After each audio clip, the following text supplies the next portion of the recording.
So, fashion is one of the ways in which people set themselves up and identify each other and themselves as members or non members of cultural groups. So, as a member of this culture, pretty much everything in my wardrobe allows me to just put it on and walk outside and somewhat fit in.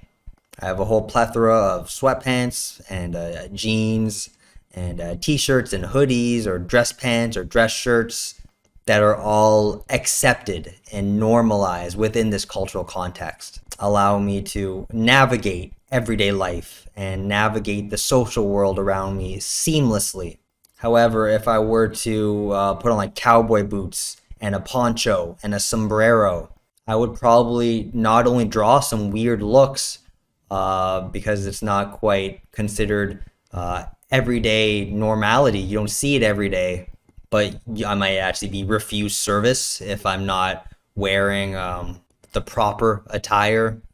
Many businesses have a policy of no shirt, no shoes, no service, and who knows, that could be interpreted as being inappropriately dressed, even though in a different cultural context it'd be totally fine. And it's not just cultural groups, it's subcultural groups. So in a high-powered business meeting, everyone there is wearing suits.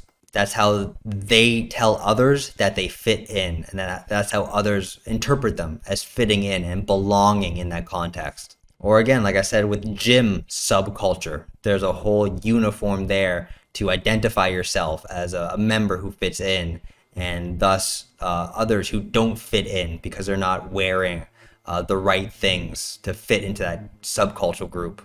So fashion can cement your social solidarity with others, but it can also cast you out and alienate you and otherize you as not possessing meaning within that discourse. And fashion very subtly imposes unspoken laws and group norms of how you're supposed to address and appear to others. And any deviation from that can be experienced as jarring, and people may judge you before you even say a word or do anything if you're dressed inappropriately for that context. So that in terms of Foucauldian power, in terms of your field of potential action, it could be limited before you even get started, depending on what you are or aren't wearing. And again, this discursive and cultural context and the social structure surrounding us, they seep down into our individuality. We internalize social structures and form our personal tastes in alignment with the structures around us and in adherence to them. So it seems totally personal how certain things strike us as being aesthetically pleasing, almost naturally, almost spontaneously, but not quite, because our perceptions of a fashion item as being either pleasing or unpleasing is already pre-coded and pre-filtered through those mental constructs we've developed regarding what is socially acceptable. So fashion is a product of culture, which is why people in different cultural and historical contexts have vastly different ideas of what is and isn't fashionable.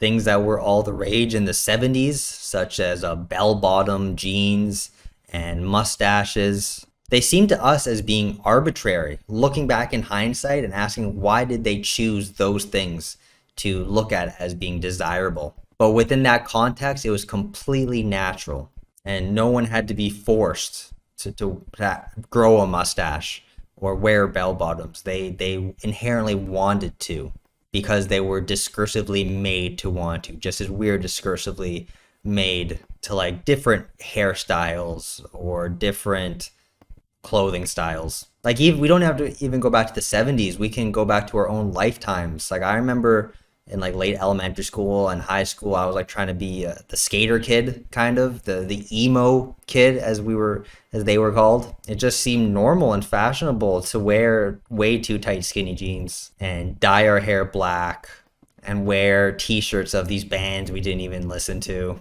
We may look back on those old photos and cringe, but it's a moment in time and it made sense in that context. And we thought we looked cool. It was all the rage back then. We have to just assure ourselves and others that it made sense. So fashion is a discourse, like any other discourse, that produces certain standards, certain norms for what is fashionable slash aesthetically pleasing slash trendy slash desirable, and then ruling in certain items and styles and appearances and identities that fit that discursively shaped definition, and then ruling out other items and styles and appearances and identities as deviating from the set standard and thus being unfashionable and undesirable and untrendy.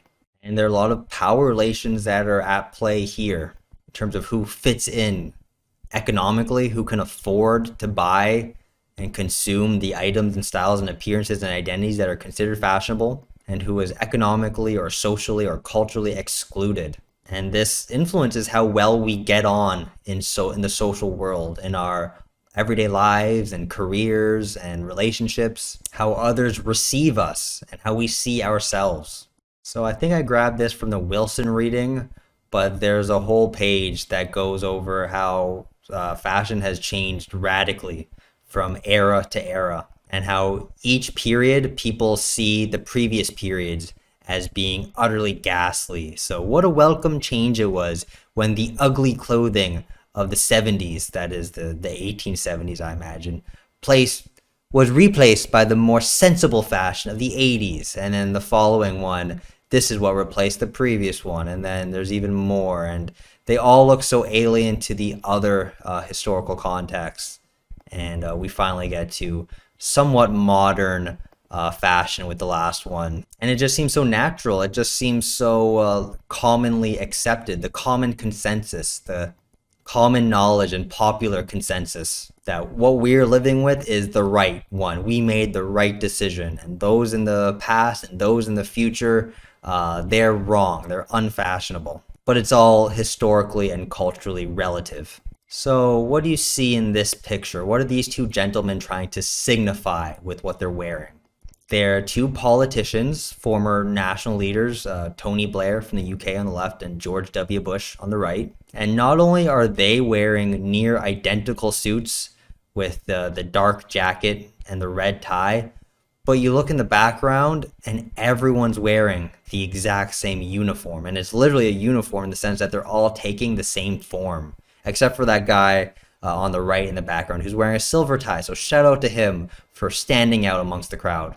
So do you think this was a coincidence? Do you think they all just coincidentally all happened to put on the same suit and tie in the morning and walked into it looks like a United Nations meeting that day and like, oh, isn't this embarrassing? You're wearing the red tie today too?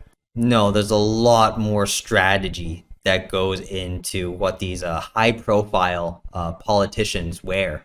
They have all sorts of fashion consultants meticulously choosing their wardrobe. They've done all sorts of research about what certain colors and what certain items signify what meanings they want to. So these two are in positions of power.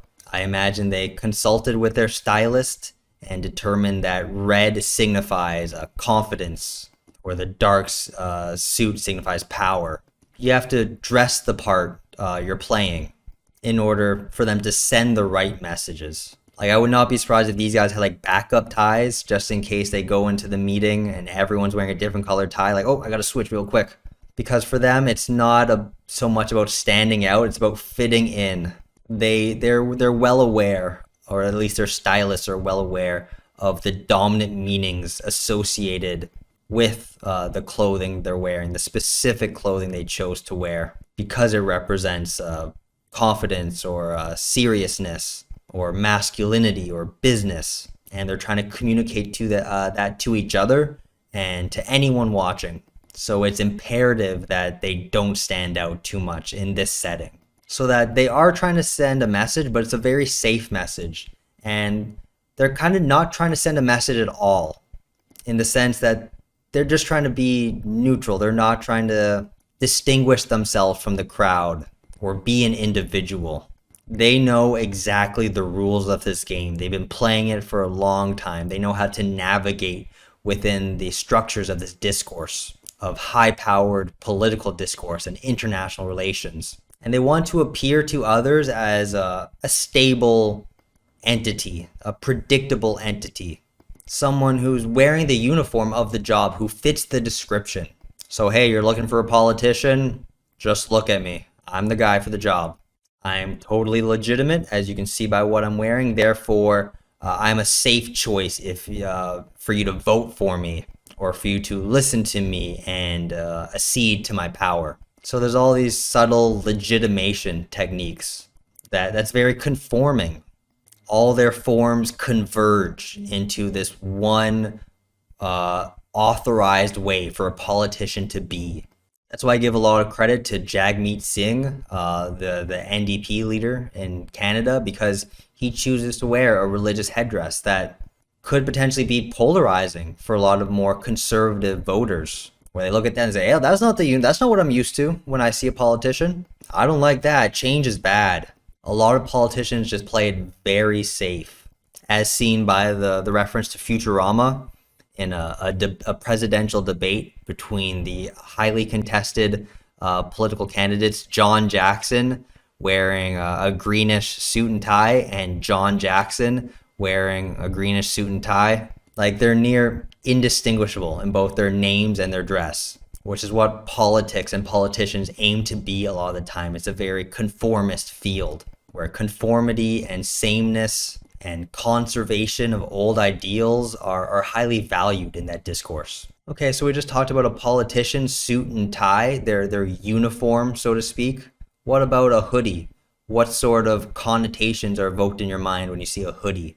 I love hoodies for the practical purpose they serve. Like, it's a sweater with a hood on it. What's not to love? If it starts raining or it gets chilly, you just pop the hood on and then you're good to go.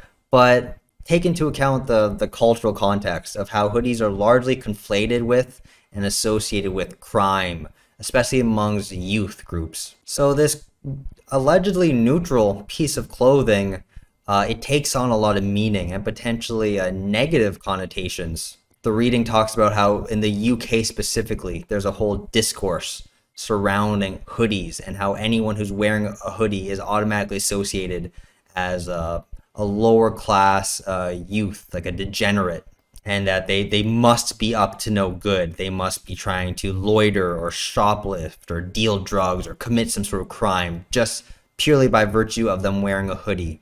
Like, yeah, I'm sure in some cases it has been used for that because you can conceal your identity a bit better in a hoodie, but it's a bit of a stretch to associate anyone wearing a hoodie with some sort of nefarious deeds. And another cartoon points out the absurdity of that association, that discursive association between hoodies and crime, with a Winnie the Pooh cartoon with Christopher Robin and Tigger and Pooh, and Christopher Robin is saying, "Let's go and hang about on the footbridge." So it's just a group of buddies, friendly buddies, who are hanging out on the bridge, but due to the fact that they're all wearing hoodies and their hoods are up, they're made to seem as if they're hoodlums who are like loitering under the bridge and going to do something bad to anyone who passes by. And like I said, the cultural and historical context matters. Like, hoodies were not always conceived of or perceived as in this way. Like, secret societies such as the stonemasons and the Skull and Bones Society that George Bush on the previous slide was a part of, they wore robes and hoodies. And further in the academic world, hoodies, like, they weren't called hoodies, they were hooded garments for like a graduation ceremony. They were very ceremonial in that regard and often very highly esteemed and used in social circles that were quite prestigious and exclusive. So maybe that's why discourse has now turned on hoodies, because now it's part of the masses. It's no longer this exclusive thing that's only available to privileged secret circles. So discourse, which is shaped by a lot of those people in those secret circles, now has been reconstructed to look down on hoodies as a bad thing. So that even though the item has been claimed or reclaimed by the masses, the meaning has been reconfigured by the elites. So that its meaning has changed from that highly esteemed meaning to a more demeaning and derogatory fashion. So we have here a case study of an incident where this negative connotation of hoodies came to bear itself in real practical ways and in matters of life and death.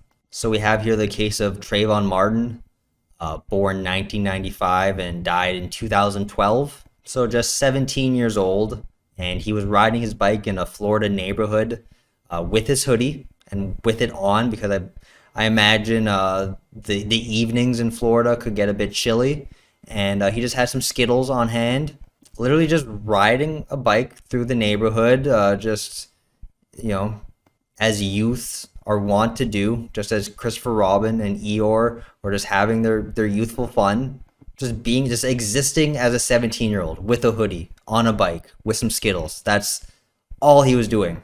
And yet one of the homeowners in that neighborhood saw Trayvon in the hoodie and interpreted that as Trayvon sending the fashion statement that I am a threat, that I am going to do something illicit. And of course, this was interpreted with Trayvon's skin color in conjunction with the fact that he was wearing a hoodie. If it were a white kid, that homeowner may have reinterpreted it as the way I thought it was, just it's chilly outside on an evening in Florida. And yeah, I just Googled to confirm it was February too. So yeah, it's going to be chilly. So Trayvon didn't intend to communicate any meanings of I am a threat. You should treat me as if I'm dangerous. But this homeowner interpreted it as such, and he took the rash action of shooting Trayvon completely unprovoked and killing this 17-year-old young black man who didn't mean any harm.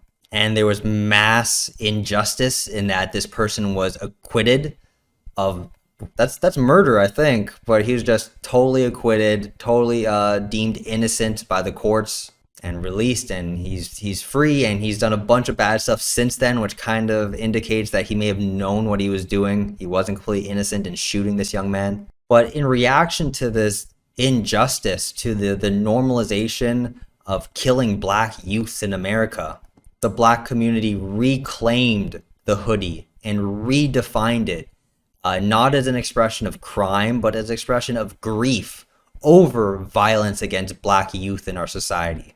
So at various protests around the country in reaction to the criminal injustice, people wore hoodies saying, I am Trayvon Martin. I'm just like him. Are you going to shoot me too just because I'm wearing a hoodie and I'm black? Like, it's a statement in saying that we're not defined by what we wear. We're still human underneath and need to be treated as such. And Skittles also became kind of like a symbol around which this movement was centered and rallied. Many people put a Skittles wrapper over their mouths to, again, signify and represent the silencing of the voices of black youth and the violence against them and the killing of them. And people would walk around with Skittles, showing them and with their hoodies, saying, this is exactly and only what Trayvon did. And he got shot for it, and the person who did it is free now. And who's next, essentially? Am I going to be next? Am I the next Trayvon Martin? Do I need to fear for my life based on a piece of clothing and a packet of Skittles? So just as fashion can be used to confine people into systems of meaning and impose meaning on them by what they wear and subjugate them into predefined meanings that are constructed for them and their identities into certain subject positions, fashion can also be used to resist and transgress and rail against the very systems of meaning that tried to define them and therefore constrain them in the meanings and possible uses surrounding their clothing and fashion, and thus identities. So like I said earlier, fashion is how we construct ourselves as members of a certain culture. The term fashion, to fashion something, is also a verb for to make or produce. So fashioning a weapon out of a stick.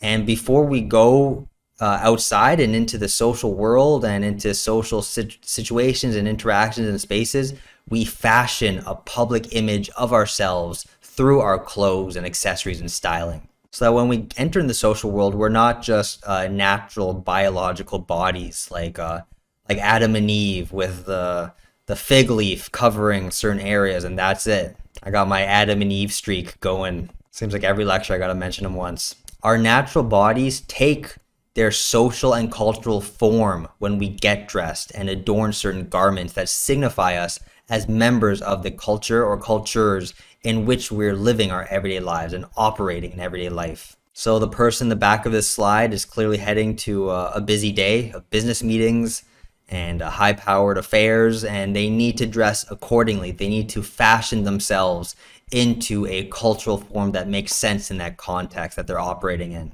So they're taking their natural body, like Adam and Eve, and then they're culturalizing it by putting on the dress socks and the dress pants and the dress shirt and the tie, turning them from a biological individual into a culturally specific figure and subject position of the business person, thus overlaying a discursive meaning on top of our biological bodies, turning us from biological entities into cultural entities. Clothes then become the boundary between the inside and the outside, the private and the public, the self and the not self. Fashion recognizes that the human body is more than a biological entity, but a cultural identity. And again, this begs the interesting question of where do we draw the line between nature and culture, between where the natural body ends and the fashioned body begins. So let's say you style your hair or you paint your fingernails. Your hair and your nails are part of your biological body, but as soon as you add style to them, according to the latest trends or celebrity stylings, or you saw in a magazine, then all of a sudden you're fashioning those biological parts of yourself into a cultured form. Those fingernails existed on cave people just as readily, but once you paint your nails according to a YouTube makeup tutorial from an influencer, then it takes on cultural specificity. It begs the question of, are those fingernails still a part of your biological body, or now are they part of your fashioned or cultural body? So where does one end and the other begin? Or you could take tattoos. Like, tattoos are ingrained in your body when you get one. It's deeper than your skin. It's subdermal. You can't just take it off at the end of the day. You can't just wash it off like you would your fingernails, or let your hair down. You can't just let your tattoo off. It's there. It's a part of your biological body, but it's a cultured thing. It's given meaning within the cultural context in which you got that tattoo, either the words or the images. So which one does it more belong to, your biological body or your cultured body? I mean, according to that quote on the first slide about fashion being an artistic expression that uses the body as a visual medium, tattoos would be considered fashion in that regard, wouldn't they? It's an artistic expression that's using the body as its medium for expression. But unlike other fashion items, you can't take it off. I would personally say that the tattoo still belongs more to culture, even though it's a part of your body for the rest of your life. It's still a cultural construction. You got it in order to convey meaning to yourself or to others, and culturally shared meanings, as opposed to like a biological scar, like a scar on your skin. It's just as irremovable as the tattoo, but you didn't purposefully get it done and shape it in a certain way to express some sort of meaning. But it's just an interesting question to consider the blurred lines between our natural biological bodies and our cultural or fashioned bodies.